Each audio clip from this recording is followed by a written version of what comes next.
अगर आप भी हिंदी और भोजपुरी गानों के शौकीन हैं तो सब्सक्राइब कीजिए मेरा यूट्यूब चैनल राम सूरत नवाब को और दोस्तों बेल आइकन को दबाना ना भूलें।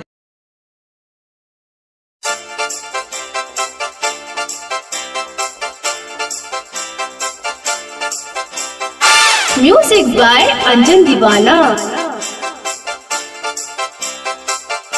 भैया लोग, मैं राम सूरत नवाब शादी में आए हुए सभी मेहमानों का मैं हार्दिक हार्दिक स्वागत करता हूँ।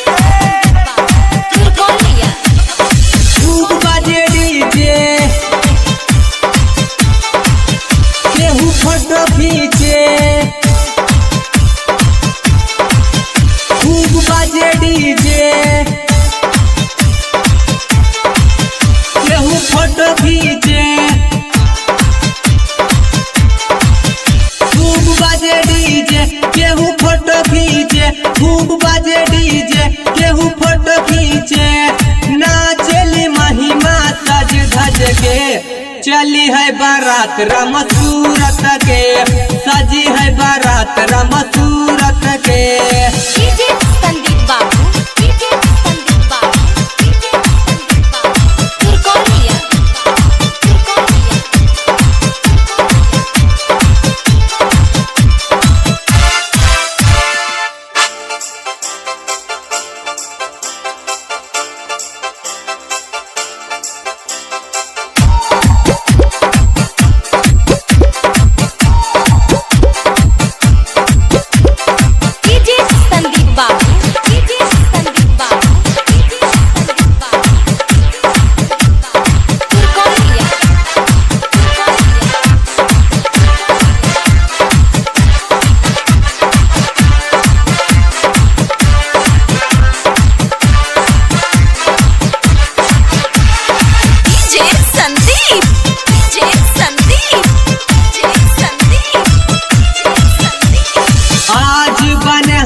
गजब गजब भैया बाड़े सज धज लगे रूपवा गजब। हाँ, गाँव के लोग देखे घूम घूम के, चली है बारात राम सूरत के, सजी है बारात राम सूरत के।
बाजी राम सूरत के गाना, डीजे के बेस रही तेज पर, चला कमर हिला हिला हिला, जानी पूरा जिला जिला जिला, चला कमर हिला जानी पूरा जिला।